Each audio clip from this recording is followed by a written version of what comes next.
Pemirsa, Pemprov DKI Jakarta telah membuat pembatas sepeda permanen di jalur Senayan menuju Tamrin ataupun sebaliknya. Nah, pembatas antara jalur sepeda dan kendaraan bermotor itu diberi tema Sabuk Nusantara. Untuk informasi selengkapnya, kita ikuti laporan reporter Ramaditya Domas dan juru kamera David Sibarani dari Senayan, Jakarta Pusat.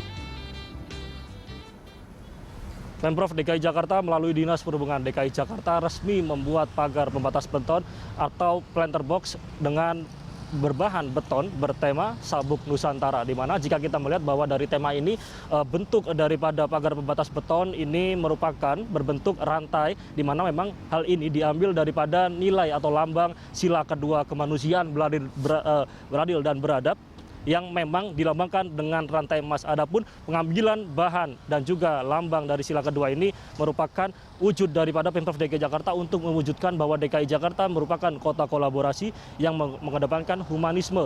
Di mana adapun di sisi lain jika kita melihat bahwa pembuatan pagar pembatas beton untuk pesepeda dari kendaraan bermotor begitu yang ditemakan Sabuk Nusantara ini menganggarkan anggaran sekitar 35 miliar yang tidak menggunakan APBD, di mana di sisi lain penggunaan penganggaran atau pendanaan ini menggunakan dana kompensasi ketiga yang sejauh ini dari kawasan Senayan Tamrin atau sepanjang 11,2 km sudah diwujudkan dengan lebar jalan pesepeda yakni 2 meter. Dan jika kita melihat bahwa jalur ini juga sudah banyak ditanggapi oleh masyarakat khususnya pesepeda berkaitan dengan bagaimana tanggapan mereka berkaitan pembuatan jalur pembatas beton ini. Berikut kita simak pernyataan dari para pesepeda berkaitan dengan pembuatan jalur pembatas beton.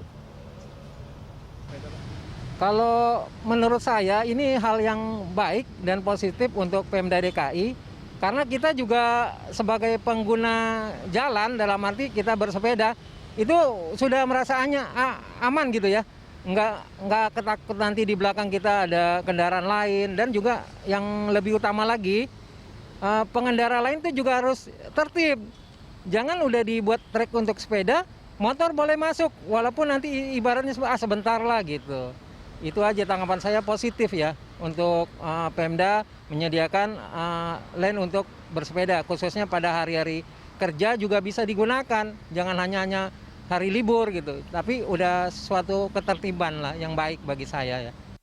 Ya, saya sebagai pengguna sepeda sangat menyambut baik atas pembatasan ini, jadi biar jelas mana jalur untuk para sepeda gitu kan. Karena kalau hari libur itu banyak sekali para sepeda ini ya berkumpul di sini Sudirman Tamrin. Itu kadang-kadang ya memakan sampai ke jalur kedua atau enggak ketiga dari kendaraan roda 4. Jadi saya kadang kalau lagi nggak pakai sepeda ya agak ngeri-ngeri gitu lah kalau para pesepeda itu sampai ke jalur kendaraan roda 4. Jadi saya menyambut baik, hanya mungkin ukurannya kira-kira nampung nggak ya kalau Sabtu Minggu gitu kan, karena cukup banyak kalau seandainya Sabtu Minggu. Tapi saya pikir ini uji coba, seandainya nanti nggak ketampung kan pasti akan dipertimbangkan untuk penambahan daripada ininya ya, lebarnya gitu, seperti itu. Dari jalur pembatas beton untuk pesepeda dan juga kendaraan bermotor, dari para pesepeda mereka berharap juga nantinya akan dibuat di beberapa titik di kawasan DKI Jakarta, dan juga mereka berharap akan adanya sanksi bagi mereka yang melanggar, baik itu kendaraan bermotor yang menggunakan jalur pesepeda atau sebaliknya kendaraan atau pesepeda yang menggunakan jalur kendaraan bermotor. Jika kita lihat memang sejauh ini sanksi yang sudah diterapkan oleh Pemprov DKI Jakarta dan juga Dirlantas Polda Metro Jaya, yakni bagi kendaraan bermotor yang menggunakan jalur pesepeda akan disanksi dengan denda sekitar Rp500.000 dan maksimal 2 bulan kurungan penjara. Adapun sebaliknya bagi pesepeda yang menggunakan jalur kendaraan bermotor akan disanksi dengan denda yakni Rp100.000 dengan maksimal kurungan Rp15.000. Ramaditya, David Sibarani, Berita 1, Jakarta.